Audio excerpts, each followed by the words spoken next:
அலாவுதீன் நாட்டை காப்பாற்ற போராடும் சாமானிய இளைஞனின் சுவாரஸ்ய கதை தினமும் இரவு 8 மணிக்கு. நெல்லையப்பர் கோயில் யானை காந்திமதியை நல்லடக்கம் செய்ய தோண்டப்பட்ட குழியில் கழிவுநீர் வந்ததால் பக்தர்கள் எதிர்ப்பு தெரிவித்து வாக்குவாதத்தில் ஈடுபட்டனர். கூடுதல் தகவல்களை செய்தியாளர் ராமசுந்தரம் வழங்கிட கேட்கலாம். ராமசுந்தரம், என்ன நடந்தது? மேலும் விவரங்கள் என்னென்ன?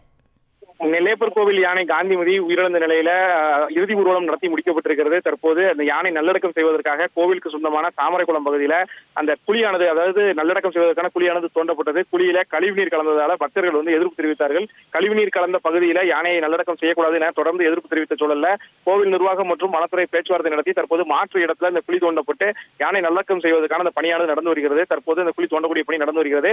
இந்த சூழல்ல அந்த பக்தர்கள் எதிர்ப்பு தெரிவித்த நிலையில பல்வேறு பகுதிகளில் இருந்து பக்தர்கள் கோவில் அந்த நல்லடக்கம் செய்யக்கூடிய அந்த பகுதிக்கு குவிந்ததால காவல்துறையினர் குவிக்கப்பட்டிருக்கிறார்கள். நெல்லை மாநகர காவல்துறையுடைய துணை ஆணையாளர்கள் 2 பேர் பகுதியில் பாதுகாப்பு நிலை அவர்கள் தலைமையில் ஈடுபடுத்தப்பட்டிருக்கிறார்கள். சுமார் 100க்கும் மேற்பட்ட காவலர்கள் இந்த பகுதியில் பணியில் ஈடுபட்டிருக்கிறார்கள். அந்த நல்லடக்கம் செய்யப்பட்ட பகுதியிலிருந்து பக்தர்கள் வெளியேற்றப்பட்டிருக்கிறார்கள். அஞ்சலி செலுத்தக்கூடிய அந்த நிகழ்வு இடத்திற்கு மட்டும் பக்தர்கள் அனுமதிக்கப்பட்டு யானைக்கான அந்த அஞ்சலியானது நடந்து வருகிறது. இன்னும் சற்று நேரத்தில் அந்த குழி தோண்டி முடிக்கப்பட்டு அந்த யானை நல்லடக்கம் செய்வதற்கான பணி நடந்து வருகிறது. பக்தர்களுடைய அந்த எதிர்ப்பினால் தற்போது கூடுதலாக காவல்துறையினர் வரவழைக்கப்பட்டிருக்கிறார்கள். தகவல்களை வழங்கியதற்கு நன்றி ராமசுந்தரம்.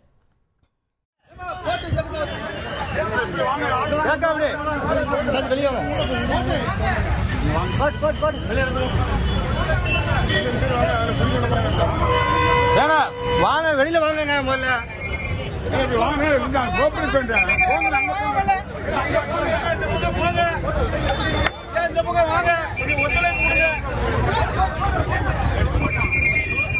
அலாவுதீன் நாட்டை காப்பாற்ற போராடும் சாமானிய இளைஞனின் சுவாரஸ்ய கதை தினமும் இரவு 8 மணிக்கு.